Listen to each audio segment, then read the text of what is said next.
Welcome back, Troglodytes, to another episode of Trogly's Guitars, the show where I video tour each guitar I sell. Today we have a 1981 Gibson Firebrand The Paul Deluxe. This is one of the ones that received one of the more rare special finishes. This is a Goldburst. It looks a lot like tobacco, but as you can see, at different anglings, it kind of gives you that different hue. That's kind of how it looks in person right there. It's a very nice one. Finding a real Goldburst custom can be hard, but for the Paul Deluxes, I mean, it's still quite difficult to find one of these in Goldburst. But they're not quite as fancy as a traditional custom because they only have the Goldburst on the front. But, you know, it's a nice little touch.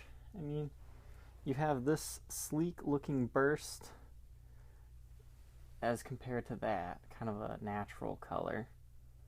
Which, I mean, they're both the same guitars. They're both Firebrands, but if you prefer more of a upscale look to it, this is definitely one you want to consider. Alright, so this one's been played quite a bit. It's got some scratches. It's got some wear. But it's, for the most part, original. Your first non-original part are your tuners. It would have originally came with a Grover type tuner, but no big deal there. You can see there's a scratch through the finish on both sides of the headstock, and just some scratches in general. Being a deluxe model means instead of being walnut like this guy, it's mahogany. Now a lot of people like to take these and convert these into like bursts, which is an interesting concept.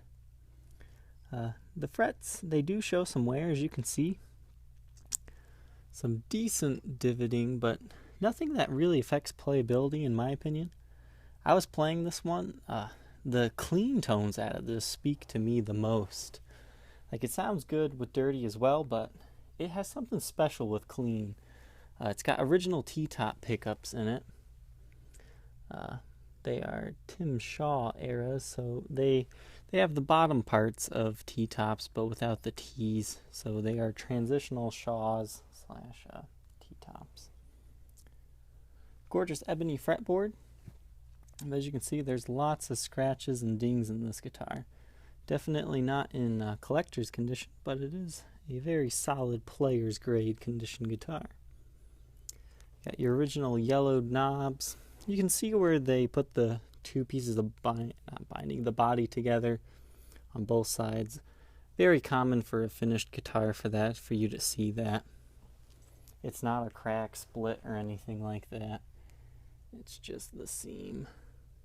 As you can see, lots of nicks and dings all over the guitar. It's been played.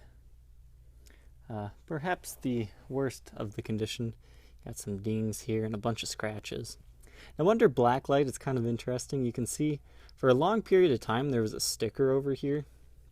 You can't see that in person. Well, I guess if you get it into light, in person you can kind of see the round oval shape, but had I not told you, you probably wouldn't have saw it.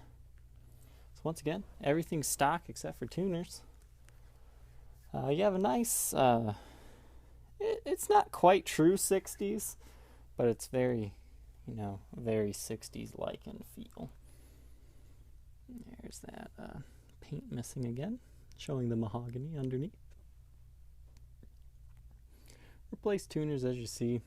Serial number, made in USA. You can see that there. No breaks, cracks, or repairs, but something to mention is on the treble side of the neck. It looks like some finish was worn away. It looks like it's chipping, but I even tried to get more off. It wouldn't come off. It's not sharp while you're playing it or anything, but there has been a black touch-up there on the wood. But, it's done. It looks good. It's not too bad. You have some light wear on the neck. You can notice a few dings through the finish. but you can kind of feel it a little bit. It's not too bad. You could probably sand it down a little more if it's bothersome to you, but I don't suspect that'll be an issue. It looks like strap buttons have been replaced. That kind of looks like a Strat style button. And you've got, you can see some buckle rash here. So it's a player's guitar in a rare finish for a very cool model. I've been saying this time after time after time again. The best value for a 70s Gibson is definitely a nearly or all original The Paul or Firebrand. They're fantastic guitars. You know, for about $1,000, you can come home with everything a higher end custom had, except for binding. Because, I mean, just the price of the pickups, the T-tops or Shaws, whatever's coming in it, usually is about half of what the guitar is. So there's always that for you. If you don't like those, you can sell that and get the guitar pretty cheap. But this is a fine example of a Goldburst The Paul. It comes with an aftermarket hardshell case. For an aftermarket case, this is really nice. Kind of reminds me of like a school violin case or something. It's got the hard exterior, and surprisingly the fit is very good. Usually with an aftermarket case, you kind of have some problems with the headstock touching the bottom. You don't have that here. And as you can see, as I move it up and down, very little movement. Now left to right you do get some. I'll definitely pack some extra bubble wrap in here in case you want to use it, but honestly, I mean, it's not hidden anything. You don't gotta worry about it. It'll be clamped down once you shut it anyways. But just letting you know. So, if you think you might be interested in being the next owner of this gorgeous The Paul, drop my mic here. Feel free to contact me on my Facebook page, facebook.com/Troglys, Troglys, and check out the eBay and Reverb listing as well. Thank you for watching. Don't forget to subscribe for more, and check out the other videos that are on your screen now. We'll catch you later, troglodytes. Bye.